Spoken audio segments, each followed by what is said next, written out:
Welcome to session 2 of the B1 and B2 revision. In this session we're looking specifically at the transport part of the B1 topic. So we're going to be looking at diffusion, osmosis, osmosis specifically in plants, active transport and exchanging materials.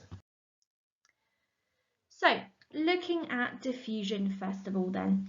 Diffusion is the spreading of particles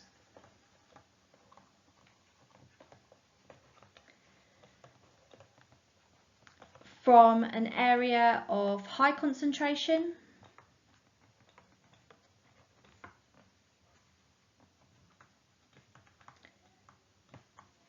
to an area of low concentration.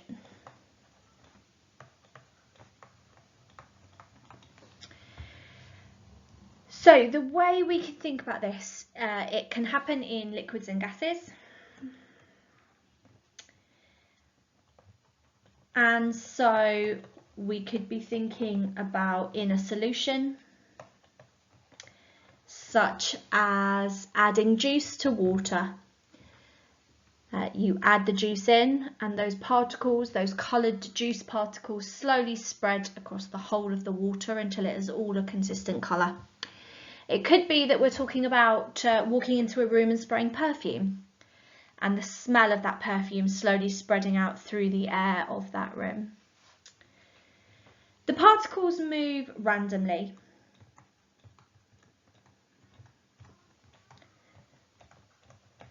So you will remember from studies earlier on in school that particles in liquids can slide past each other and move past each other. And in gases they can move freely. So you have the random movement of particles that allows that spread to happen. There are two factors that can increase that rate of spread. Have a think for a second what they might be.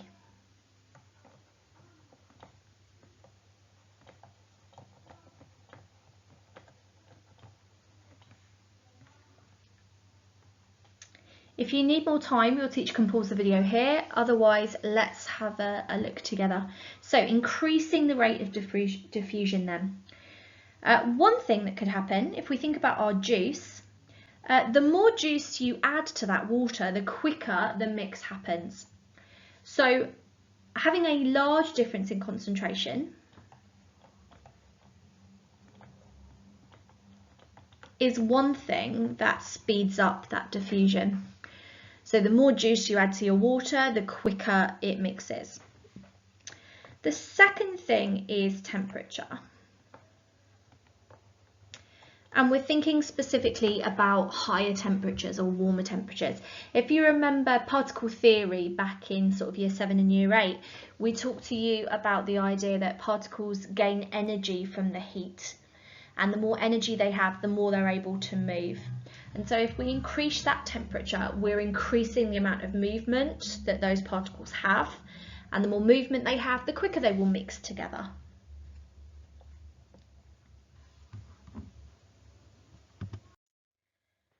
So, osmosis then. Osmosis is very similar to diffusion. In fact, we consider it to be a special form of diffusion. It's special in the sense that it is specifically looking at the movement of water, and it's the movement of water within cells. And you know already that cells have cell membranes, and those membranes are partially permeable. So partially means that they let some things through, and permeable obviously is meaning the letting through part of that.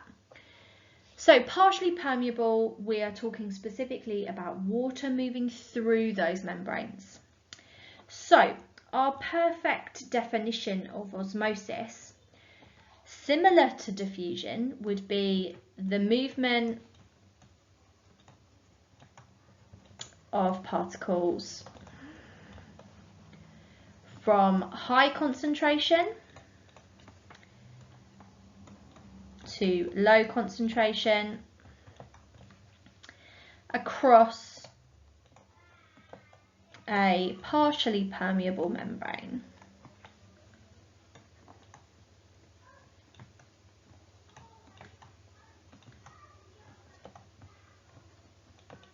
I've made a mistake here on purpose. Just have a think for a second. What have I missed out? What is the key feature I've missed here that makes osmosis special, more special than just diffusion? That's right, it's the movement of water. When you are defining osmosis, be specific. It's the movement of water molecules or water particles from high concentration to low concentration across a partially permeable membrane. Right, let's have a little look at the diagram that we've got at the side here. So let's look at the isotonic version first of all. So isotonic means that we have got the same concentration inside and out. Same concentration of what?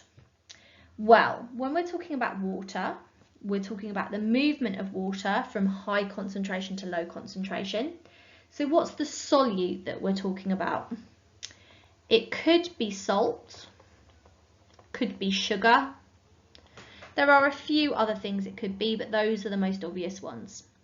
So when we're talking about the movement, we're talking about our solute being salt or sugar. That is the thing that is going to be in a higher concentration or a lower concentration. And here we've got inside the cell, and here we've got outside the cell. So if our salt or sugar concentration is higher outside the cell than inside, we will see the water moving out. As the water moves out, the cell shrivels, and we say that this is hypertonic. If the concentration outside is lower than inside, so we've got less salt or sugar outside, we see the movement in the other direction and the water moves in, and therefore the cell swells or potentially even bursts, and we call this hypertonic.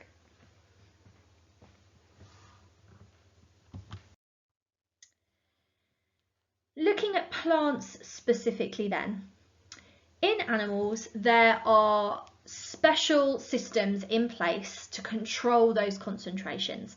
So it is very, very unusual that you will get the level of damage that comes from the cell shriveling or the cell bursting. Things are in place, systems are in place to stop the concentrations getting that different. In plants, however, those preventions, those systems are not in place in the same way. So osmosis to plants is much more critical to their life. In plants, the water moves into the vacuole.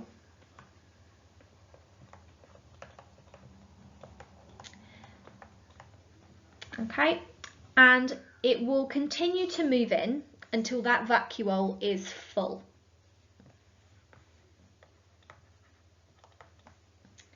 At this point in time, we get a change in pressure. And if you think about it, if you fill a water balloon, you hit that point with the balloon where you can feel the pressure inside it. You know the balloon is full.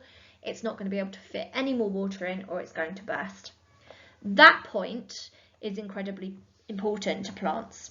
That's the point they want to be at. They want to be full. And that pressure is referred to as turgor pressure. And the ideal scenario for the plant is that that is the situation it is in. It's got turgor pressure, that vacuole is full of water, the cell is happy in a sense. What's important is what happens if that changes. So if the situation becomes isotonic and that the concentration is the same inside and outside, then water moves in and out, and as a result the cell loses that turgor.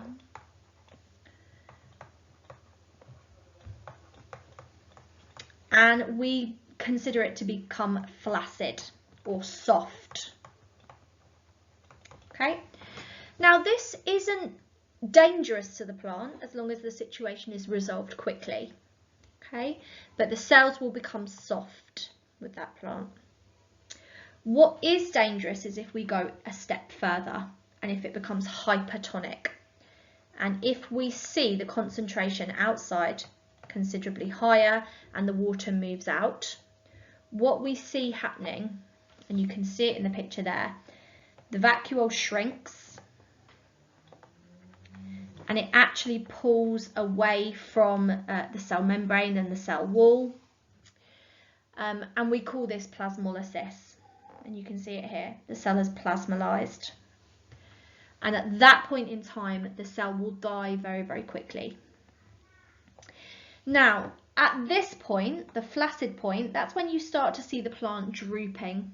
So most people in a normal scenario at that point in time will water the plant if we're talking about a house plant in the home situation.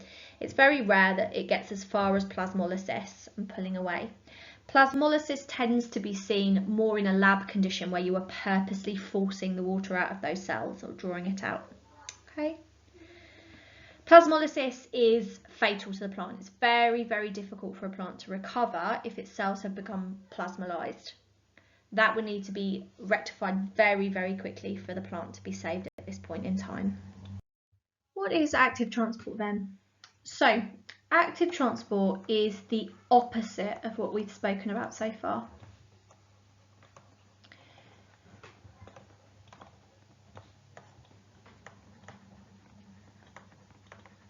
Which makes it quite easy to remember. So what do I mean by that? So diffusion and osmosis see movement from an area of high concentration to an area of low concentration. Active transport is the complete reverse of that. So that sees movement from an area of low concentration to an area of high concentration.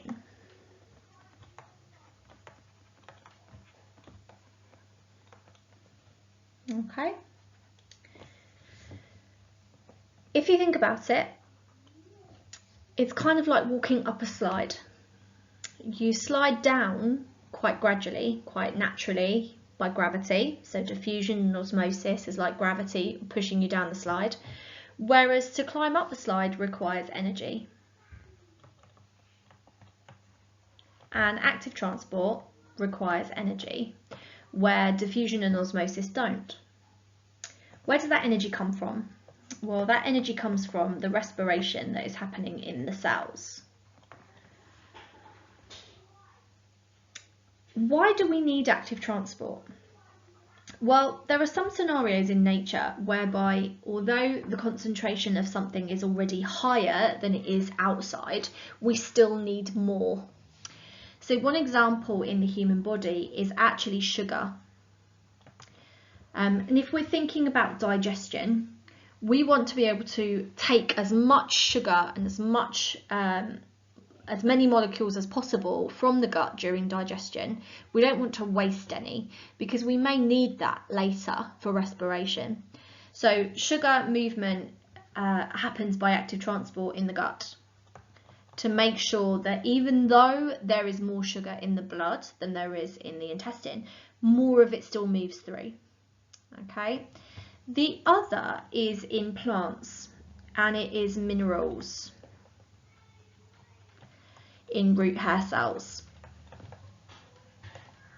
And again, although there may be more of that mineral inside the root than outside in the soil, the plant still needs more to draw through and to be able to move it around the plant. So as a result, having active transport available and using energy to draw more of these molecules in is incredibly important to the survival of the plant in that specific sense, and for us and digestion within the gut in the other sense. So as we've seen already, organisms need to be able to get molecules in and out for different reactions. So for example, with respiration, they need to be able to get in oxygen and glucose, and then we need to be able to get rid of waste products, so carbon dioxide and water vapour. Single-celled organisms find this easier than larger multicellular organisms. Single-celled organisms have a large surface area to volume ratio.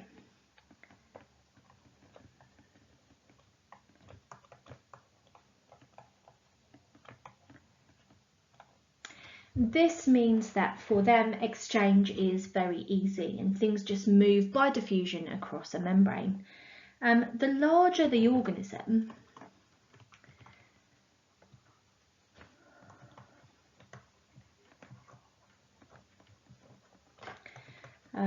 the smaller the ratio. Oh, can't spell, there we go. The smaller the ratio.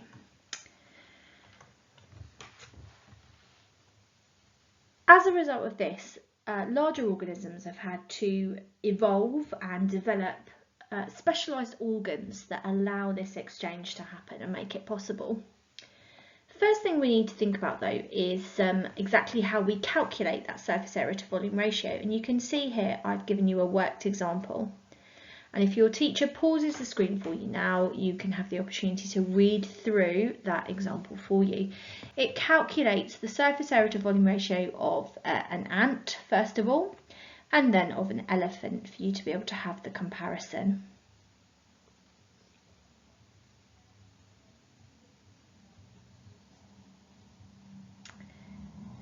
Okay, so you've had the opportunity now to look at how you work out the surface area to volume ratio.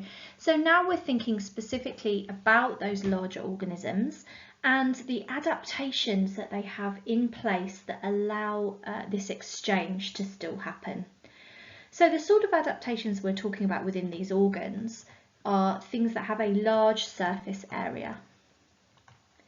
So if we think about the lungs first of all, and we think about the alveoli in the lungs, the large surface area is lots of folds in the alveoli, which allow for that that surface area to be as large as possible for gas exchange to happen. Another thing we see is that the walls within the alveoli, for example, are incredibly thin, probably 1 cell thick, which allows diffusion to happen easily across that membrane. And the final thing is that these sorts of organs have a very efficient blood supply. And obviously, because the blood is flowing, any molecules that have moved into the blood are very quickly moved away because the blood is moving. So that keeps that gradient steep to allow that continuous movement of molecules across the surface. So just as in the previous session, let's have a look at some questions together, the sorts of exam questions you could expect to see. So on the screen now is one example of a question that is worth 2 marks. The key thing to think about here is the information given to you in the question. It says substances can move into and out of cells by 3 processes. The diagrams show the concentration of different substances inside and outside a root hair cell. So there is our first clue, our first piece of information it's giving us is that it is a root hair cell. So there's our first thing to think about. Then it says, how would each substance move into the root hair cell? So we're moving into the cell. And then it says draw 1 line from each root hair cell to the correct process. Now this question is worth 2 marks, and as we said in the previous session, we work at the principle of about 1 mark a minute. So your teacher is going to pause the video now for 2 minutes to give you time to think about and place your answer to this question, and then we'll go through it together.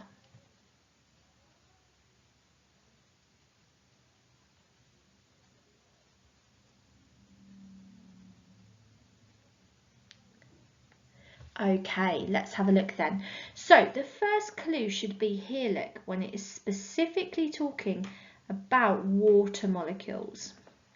We know that water specifically relates to osmosis. So that should be your first clue. The second one here, we've got inside has very little and outside has very much. So we've got the movement from high concentration to low concentration. So that should give you the clue that it is diffusion. And then finally at the bottom here, we've got high concentration inside and low concentration outside. So if we're moving against the natural flow, moving from an area of low to an area of high, we require energy. So that should give us the clue that it is active transport that we're looking at here. Well done for your answers. Let's have a look at another question then. This one's worth 5 marks, so a little bit more thought required here. It tells us that plants need nitrate ions in order to make proteins. A plant is growing in soil flooded with water. Explain why the plant cannot absorb enough nitrate ions. So we need to be thinking about how the nitrate ions would be moving naturally and the impact that it being flooded with water will have. You've got 5 marks, so you've got 5 minutes. Your teacher will pause the video now. Okay, so 5 marks, we're looking for making 5 points. Hopefully you've realised that the absorption of nitrate ions, nitrate being a mineral, means that we're talking here about active transport. So your first mark would come from stating that nitrate ions are going to be absorbed by active transport. Okay, your second point is going to come from explaining what that means. What is active transport? Okay, so active transport is the movement of molecules from area of low concentration to area of high concentration. Another way of saying that is to say that it's the movement against the concentration gradient. Okay, remember we talked about the moving up the slide in a sense. Okay, so there's our first 2 marks. Our third mark comes from then thinking about what active transport means, what it requires. Well, active transport requires energy. And where does that energy come from? Well, it's coming from respiration.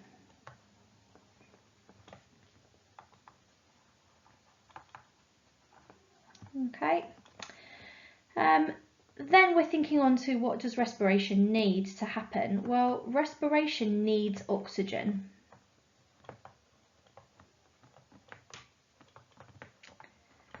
And then we go back to our question up here, and we've got our soil being waterlogged.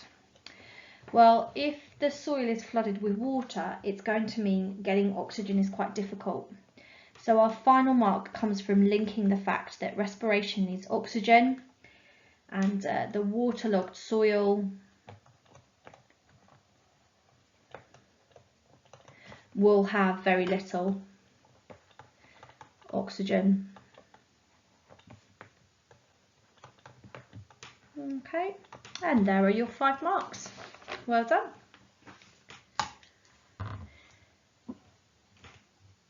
So at this point in time, we bring to an end this session. You have gone over a number of features related to the B1 topic. Well done with all of your efforts. I'm hoping you're feeling much more confident after this, and I will see you next session.